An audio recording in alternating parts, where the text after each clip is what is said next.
forever. The State Minister for Investment and Privatization, Evelyn Anite, has pledged government support to the labour unions to create safer and healthier workplaces for all workers. The minister is planning for a joint inspection of workplaces by government and labour unions to check the alleged gross abuse of workers' rights. Now, for me, I have joined the labour movement to come and amplify the voice. You have the numbers, you have the laws.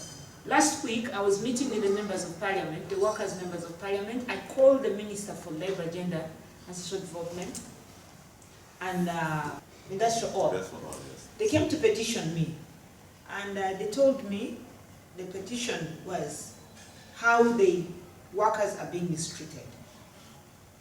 First of all, they are not paid their salaries in time, there is sexual harassment, they are forced to abort their children, when they make them pregnant and then they force you to abort. And these are their bosses making them pregnant.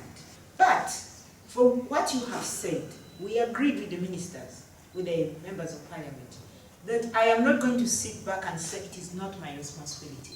It is my responsibility to make sure that our citizens are protected. The minister was addressing the public sector unions during the training on the ILO C-190 held at Imperial Royal Hotel in Kampala. The training aims at strengthening capacity and social dialogue and campaigns of the public sector unions on fighting gender-based violence. The Public Service International Sub-Regional Secretary for English-Speaking Africa, Dr. Evelyn urged trade unions to take the lead in fighting for better working conditions through advocacy and policy influence to ensure that workplaces are safer and healthier. But I also realize there's still a lot of opportunity within the general working fraternity in Uganda, because the government is currently in the process of reviewing the Employment Act as well as occupational health and safety.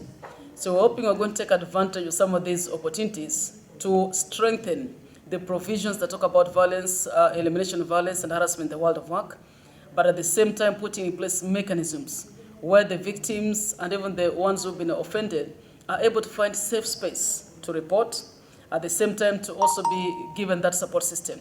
Workers Member of Parliament Dr. Abdul Byakatonda said the gender-based violence and harassment is a workplace safety issue that affects the mental and physical health of all workers. And I must say that we are seeing people having mental illness, mental challenges. This has been because of violence and harassment issues. And I want to implore us to move us as your MPs leaders, to ensure that we have policies that address gender-based violence. Am I right, ladies and gentlemen? Yes. Then of course let's have research so that we have access with the facts. The MOP therefore encouraged the trade unions to advocate and to push for enactment of policies that addresses gender-based violence in workplaces. Story compiled by Kelvin Wangira for UBC News. United, we stand. United, we stand.